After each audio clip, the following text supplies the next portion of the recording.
Welcome back to the Nancy Levin Show. I am delighted to have my guest here, Meggan Roxanne. She is a first-generation British Trinidadian author, entrepreneur, digital artist, speaker, and the inspirational force behind the renowned platform, The Good Quote. Her brand new book, just out from Hay House, is How to Stop Breaking Your Own Heart.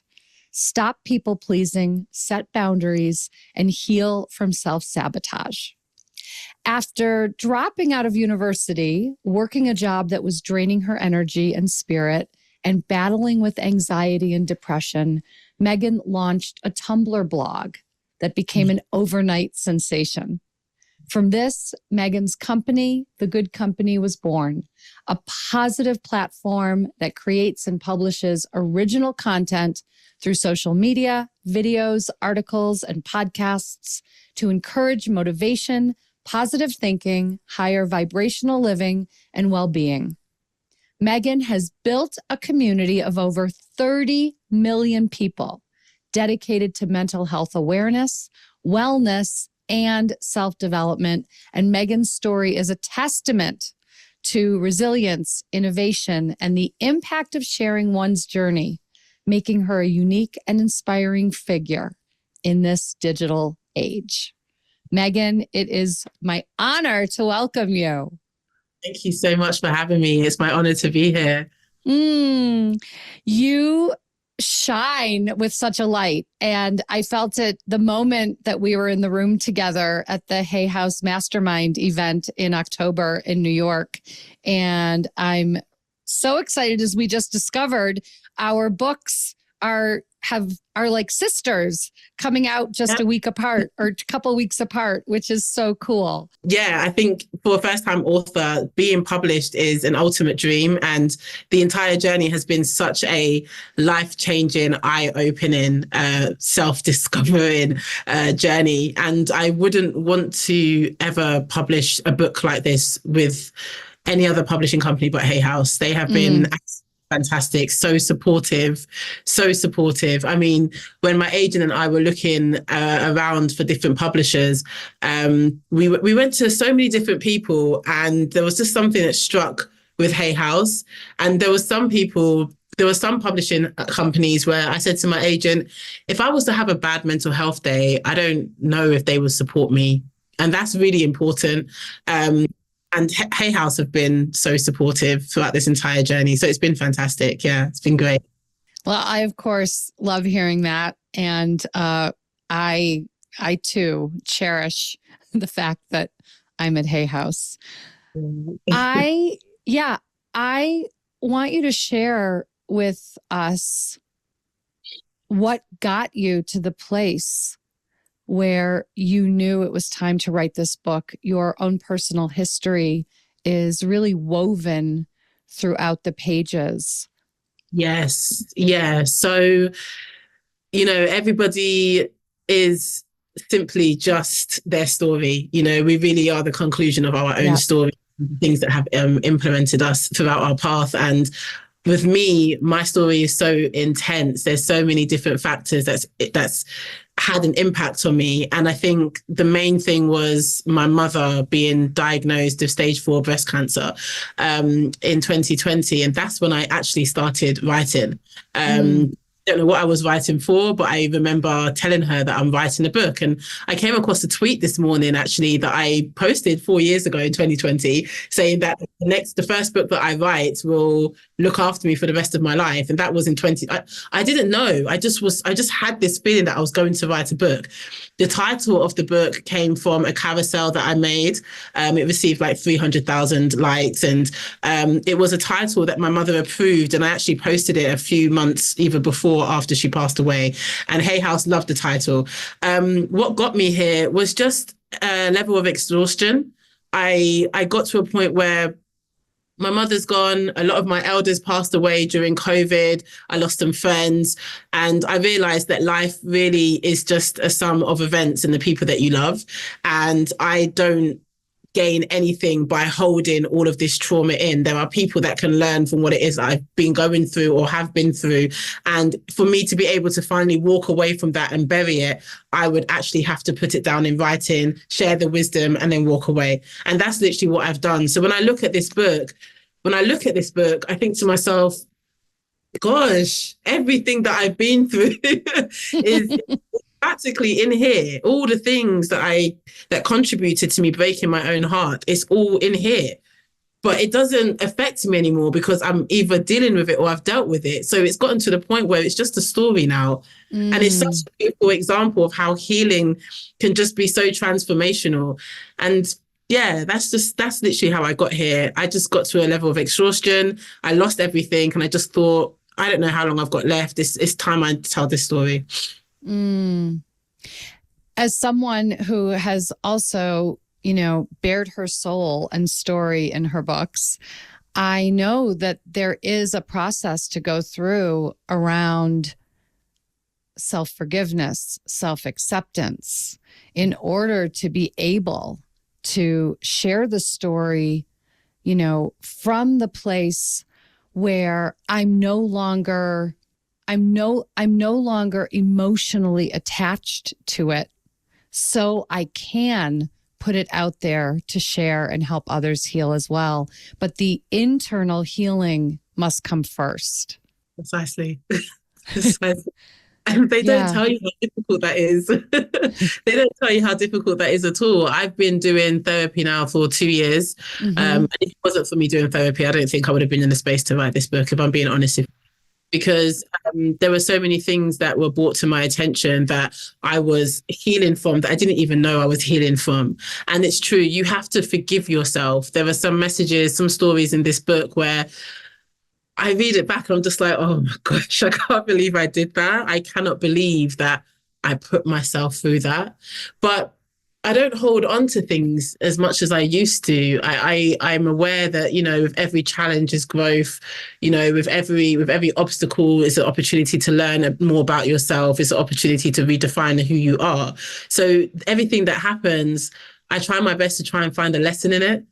And basically what fueled me through this, when I was writing out the personal experiences that's happened in my life and what wisdom I was going to obtain from it, I looked at it and I thought to myself, okay, that happened. I forgive myself. What did I learn? How can I help other people who are in that same position and need to learn these lessons?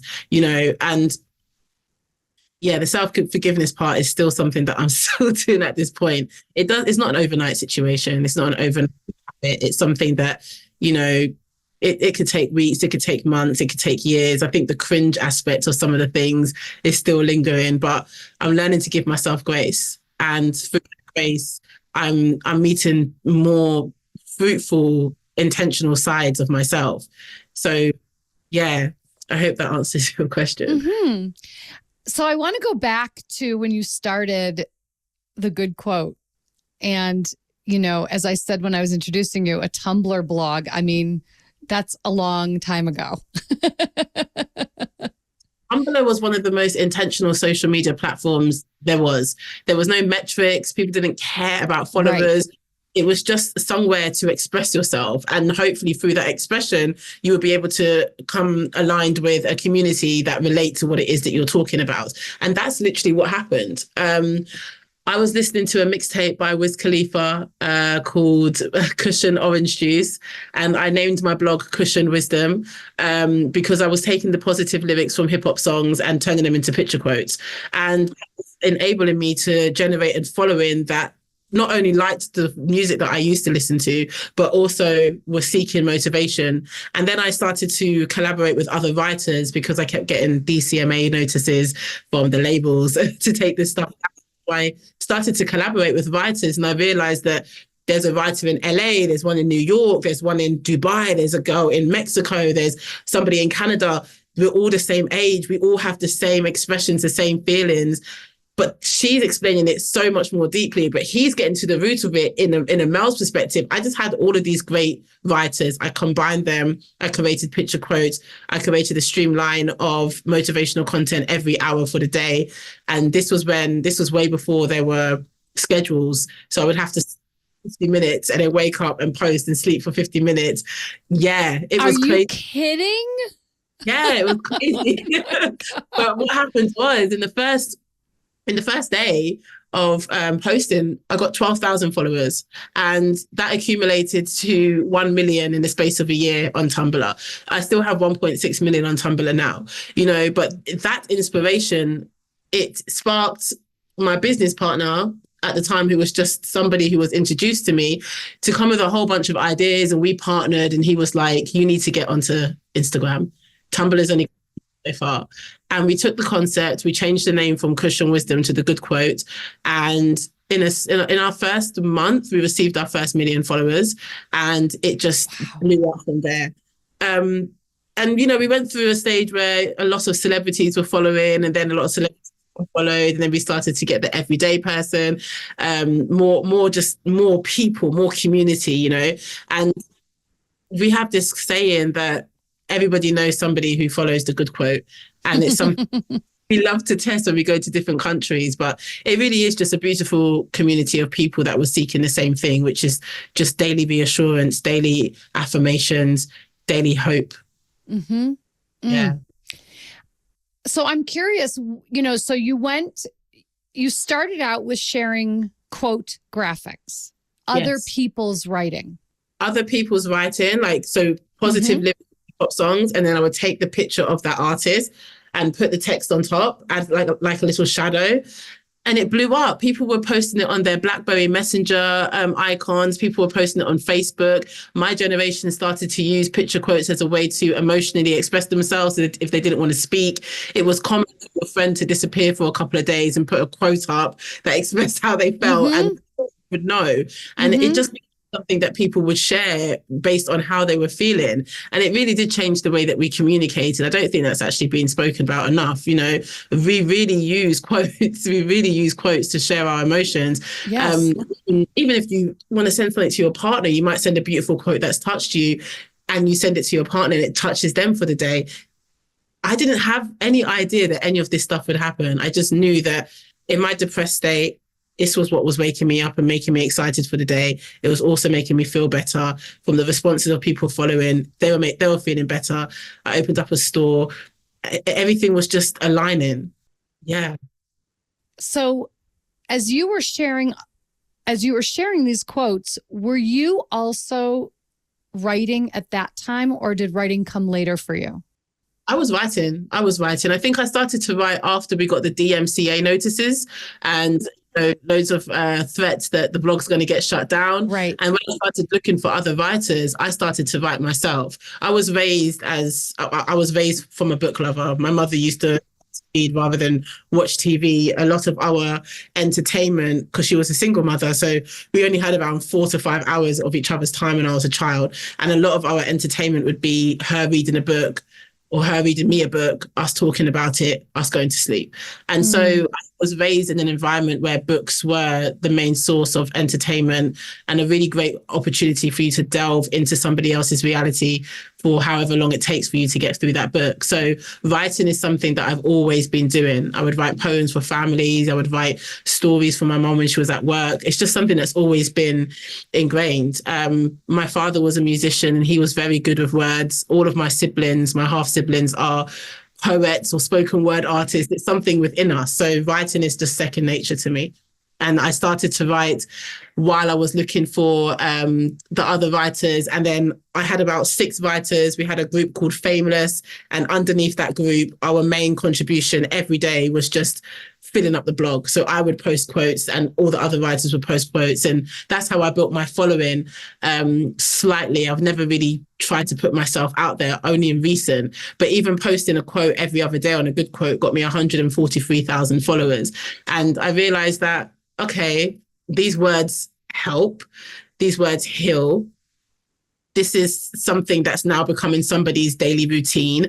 Somebody actually feels better when they read my words. It made me feel affirmed as a writer, and it's something that you want to do forever. So yeah, I think from the main blog, it really did start my writing career. I actually haven't thought about it like that, but it really did, because there was such a demand. It was every day I had to write something. Yeah. So you mentioned something that sparked this question in me around. So at first, it was the good quote. Mhm. And then you started to put yourself out there, as you said. Yeah. So in other words, originally it was the promotion of the good quote, not necessarily you. You weren't the face of this community that you were building. Never. Right. Let's talk about what it's like to now be the face of your book, of your brand, of your mission. What it's like to be visible in this way. Visibility has always been something that I've struggled with, because when I first got onto the good quote, I did try to post myself a few times and got hit with a lot of racism. So really impacted how I felt about everything. It's not nice, especially the weight of the word. I don't appreciate anybody calling me that. So I kind of just took a step back, and that step back, it was interesting because I had a Zoom call with Hay House, and we were speaking about this, and I was like, this is a perfect lesson to share. And I'm so happy you asked me this question, because this is what I've learned. 10 years ago, we were on a good quote. It was 2014, we started the good quote, right? We had the page for 2012, but we didn't start posting until 2014. Mm-hmm. It's now 2024. Right. The same issue that I had with being visible still happens today. But what actually happened is I denied myself 10 years of actually putting my face to the business.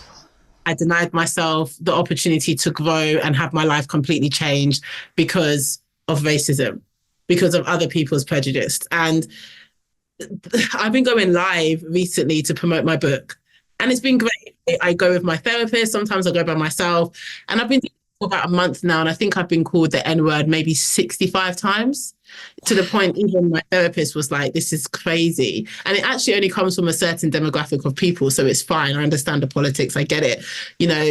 It's mostly from South Asia. And so it dawned on me that it's not ever going to stop. So I can either spend the next 10 years hiding away because of a word, or I can actually just embrace myself and put that aside and actually go for what it is that I'm deserving of having. And that is what, again, that's why I say this book has been such a life-changing, eye-opening experience, because it's really taking me out of my comfort zone, and it's really pushing me into the unknown. And I'm finding that regardless of how fearful it is in that dark, unknown area, I'm showing up. And I'm showing up with the same things that held me back for 10 years. So that's one of the reasons why I haven't been visible. How does it feel to be visible? It's okay. I'm enjoying it. I'm meeting great people. It's definitely given me a lot more confidence. I definitely believe that I'm ready. I'm still learning. But I love the messages that I get from other Black women, other Black people in general, who are just like, I can't believe this is a Black owned site. I cannot believe it. I've been following this for years. I cannot believe it. And it's just beautiful. And I really wish I came out years ago. But that's basically what's been happening over the last month. And I guess from that, the lesson that I learned is that fear is something that will linger and stay and present itself in so many different ways just to force you to jump over it. You have to get through fear. You cannot go around it. You cannot ignore it. You cannot pretend it's not there. You actually have to walk through it, because that's the only way you're going to grow. And this 10-year stretch is something that's taught me never to let that happen again. Never. So, yeah. Being visible to me is just such a monumental moment, just for, I guess, 24-year-old me that was too scared. Now 34-year-old me is like, we don't have the time. We actually have this do or die, and I'm doing. So it's rewarding. It's very rewarding. Thank you for sharing all of that. I think it's really important for all of us to hear that. Yeah. And, when I think about visibility, I don't just think about it as letting ourselves be seen. I actually think about it as a way in which we are stepping into the spotlight. We are actually drawing attention to ourselves. Yeah. Yeah. It's daunting, isn't it? And especially with safety risks as well. I didn't realize that influencers are doing so many things to ensure that people can't see where they are or locate them. But in regards to emotions and what being visible does for yourself and other people, your words, you were given this gift because you were the right person to share these words. Mm-hmm. And I think every time I remind myself that I'm here to serve, the fear of being visible, it kind of erodes, because it's not about me. It's about what my spiritual contribution to this world is. Everybody has, you know, the lollipop lady who lets the kids cross the road. That could be her contribution to the universe. Who knows? But mine is to write. And so being visible in regards to vulnerability, because vulnerability is a superpower, it's not something that I fear. I think it's something that I stagnate and procrastinate on because I'm scared of how other people are going to receive it. But once it's out there, it's so powerful to see what it does in the comments when people are emailing you. I would advise everybody to be as vulnerable and as visible as they can, because it opens up your world. It really changes your world. Your life can be in one place in January, and because you decided to be transparent with your talent, with your gift, in December you can be in a completely different place, and you deserve that. And the only way you can unlock that is what we said before, which is going through fear. That's personal opinion on that. So visibility is nothing to fear. It's actually your birthright. You deserve to be seen. You deserve to be heard. You deserve to share your words or your gift or whatever it is, and you deserve to accumulate a community that wants to receive more from you. And just ignore the people that aren't right for you. They're not your target audience. It's that simple. Exactly. I mean, we are not for everyone. No. And not everyone is going to like us. Yeah. And that's okay. Fine. It's fine. Social media will have you thinking that's the wrong way of thinking because of all the metrics, the numbers. Yep. But you know what? Somebody said something to me one time, because I was really being very ungrateful when I was complaining that a post only got 20,000 likes. And I was like, we've got so many followers. We're not getting 100,000 likes, because that's my target. A quote has to get 100,000 likes for me to feel like, you know, it's so silly, but it's what I've stuck with for years. Right. And this quote got 20,000 likes. And I was so upset because I loved the quote, you know? And then my business partner said to me, how many people are in the O2 Stadium in South London? And I was like, well, it has a capacity of 25,000 seats. And he said, when an artist sells out that stadium, that's a monumental achievement. That's 25,000 people. 20 people like this post. Don't let these numbers make you ungrateful. This is still a lot of people, you know? And even though it only received 20,000 likes, those are 20,000 people that are engaging with it. Those are 20,000 people. If they go and speak about that to other people, if they go and influence it, that's going to change how many more people's lives. And so, yeah, I think social media, it really does reinforce this false way of thinking. But you know, the most important thing is that you're being true to yourself. And yeah, I don't know if I'm making much sense, but of course you are. You know, because I think what social media has given tremendous rise to is the comparison and the competition and the way that we might, you know, or the bar we hold for ourselves, like you holding 100,000 and being upset with 20,000. And then remembering 20,000 likes is 20,000 human beings, 20,000 heartbeats, 20,000, you know, living, breathing beings. And that's exactly. And that's tremendous impact.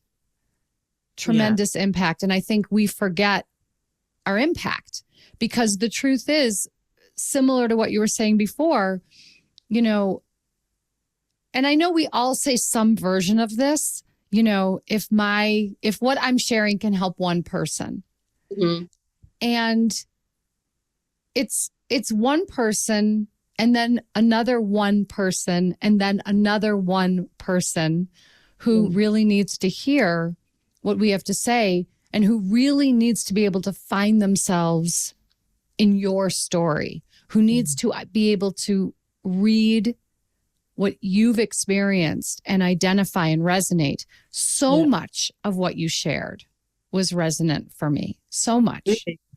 Oh, that's lovely to hear. That's lovely to hear. Sure. I mean, all the elements of self-sabotage, everything around boundaries. I mean, you know, everything around the way that we experience our own sense of self-worth and the ways in which we go about trying to earn our worth because we feel less than in some way. Yeah. Yeah. It's been a journey. It's been a journey. Yeah, the last bit is really detrimental to oneself. You know, the lengths you go to try and get the approval of others or even just the love of others, when really everything that you actually need, you can find it within, you know. And I learned that the hard way when my mother passed away, that I was chasing so many things, trying to make so many people happy, when really the only person that ever truly mattered was myself and my mother and my God. And that's it, you know. And it's through her death that I've made so many changes. I had to, because when you don't have your parents, you don't really have anybody to you, right? And so therefore you can be vulnerable out there and people will take advantage of you. And I don't believe that people have to wait until their parents pass away to get to this point, but you deserve to protect yourself. You do deserve to see yourself in a better light. You deserve to reclaim your time. You deserve to have a compassionate mind, a compassionate inner voice. You deserve to be free. You actually deserve to be free of all of these habits, all of these patterns that you keep aligning yourself with. And I think I've spoken so transparently in this book about the things that I've gone through that have definitely created transformational change in my day to day.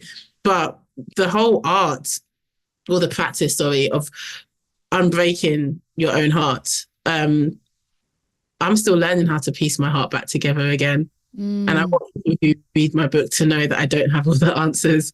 You know, that I will still struggle with, I don't know, page 13, the myth of perfection. You know, perfectionism has been a massive thing in this campaign. I still struggle with it, but because I'm aware, because my therapist made me understand that self-awareness is like the main part of therapy. Once you become aware of something, it's really difficult to lie to yourself about these things. And for me, it's just self-awareness. Once I'm aware, I know that, oh, I'm doing it again, or oh, I'm entertaining that negative voice, or oh, I'm giving more energy to this that I'm receiving. Like so many different things you're able to be aware of, basically. And so, yeah, but I think the last thing you mentioned, the way you lose yourself trying to make other people happy is so devastating. Yeah, it's devastating. You know, and it's the story of my life, so I get it. Your example? Of course. What's your example? I mean, especially when I was in my position as the event director at Hay House, you know, really just constantly seeking external validation, chasing all the gold stars. My nickname was Queen of the Impossible. You know, I would be able to do anything for anyone at any time. In my marriage, you know, even though I was a powerhouse at work, in my marriage, I had no voice and did not know how to stand up for myself. And so really lost myself in the giving everything to him, in the doing everything for him, and essentially buying love. You know, I determined my own sense of worth and value by what I could do for others, what I could achieve, what I could produce. And so, you know, my whole, journey that really firmly took root 15 years ago was really around being able to reclaim the lost pieces of myself and to return to the essence of who I am so I can inhabit my own life and not someone else's. And, right before we started recording, I was saying, my next book that's coming out is Embrace Your Shadow to Find Your Light. It's a journal, and it is shadow work that was what really moved me into being able to create the momentum for change. And you just mentioned awareness. And so in this book, I lay out 7 alchemical steps of shadow work, which begins with step 1, awareness, and goes all the way through to step 7, which is wholeness. When we have reclaimed these pieces and when we know that we are everything, we're not this or that, we're this and that, we're all things. Oh, I need a copy. Well, I'll make sure you get a copy, my dear.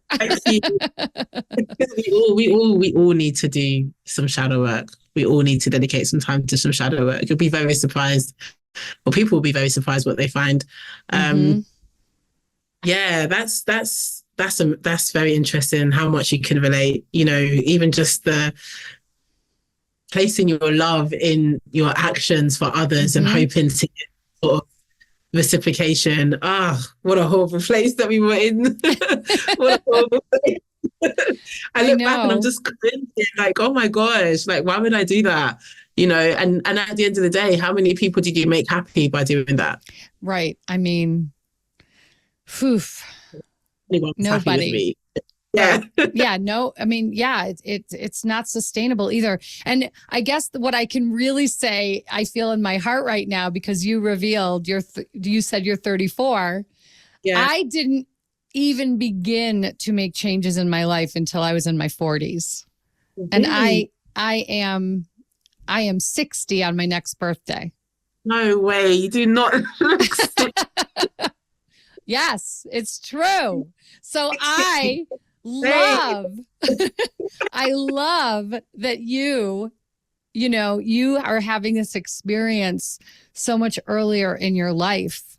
Yeah. And, I wouldn't necessarily change anything because I know I needed to go through all the things I needed to go through to get me where I am today. But, had it happened for me earlier, my life would be different. And I don't even know if different is better. It's just, it would have been different because this is who I am and this is what I know. Yeah.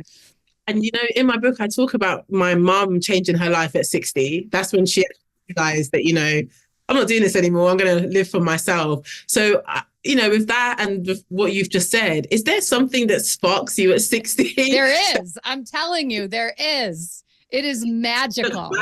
Is it? It is. I think for me, I know the big thing that happened or that's happening is actually postmenopausal. Okay. So okay. I actually think that menopause is a magical time for women. It is powerful. It is potent. It is definitely the threshold we cross to not give a fuck. Yeah. I could definitely account for that because it was like my mom was going through her menopause and the hot sweats and the temperature. But then afterwards, when it started to settle down, it was almost like she was reborn. It is. It's like a rebirth. I 100% feel like it's a rebirth. I feel honestly the best I have ever felt in my entire life right now. That's amazing. I'm really happy for you. I'm really happy. And it's exciting as well because, a lot of people in my generation and the generation underneath, they're so fixated on time. I know. If you're married with kids and making £500,000 a year at 28, you're a failure. And it's like a lot of the people around me are much older. My therapist is 64. I still have some elders. I have a lot of family that are in their 60s now. And when I look at how they're operating, I'm just like, this life this life doesn't have any limits. You go on Instagram and you'll see like a 90-year-old doing 100 push-ups. He's got a six pack. There's nothing to speed up. There's nothing to fast track, you know. And I just love when I meet people who are over 60 or approaching 60, looking like yourself. You need to drop your skincare and your so we can all learn. But, Olive oil is my secret. What, for the skin or for the hair? Skin. Okay, for the skin. Amazing. Yeah. So I've heard it's really good. And I think we also have to remember that, to bring it full circle, Louise Hay started Hay House at 60 years old. I didn't know that. Yes, she did. She started it at 60. Oh, that just makes me feel even better. Like, right, because you have so much time. And I love that you are grabbing this moment and you're bringing your full self to this moment and sharing yourself with us in this book. And, once again, the book is How to Stop Breaking Your Own Heart. I mean, what a gorgeous title and a gorgeous book. And you, my dear, are magnificent. And it has been a pleasure having you here. It's been a pleasure. I'm so sorry about the noise in the background. That's okay. It's been a pleasure. And do you know what? This conversation it's really positively ended my day. I feel like I have so much time and I really do appreciate this. Thank you so much. So glad. So you can follow on Instagram at The Good Quote. Yes. Yes. And then where's the best place to go for the book? Amazon. Great. Meggan, what a treat. I look forward to the next time we're able to be in each other's physical presence. But for now, this has been it's been a good jolt. Amazing. Thank you so much for having me on your show. I really appreciate it. And I wish you the best book on June 18th. Yes, June 18th for me. June 25th for myself. Yes, so wonderful. Yay. Thank you. Thank you. And to everyone listening, I'll be back with you again next week.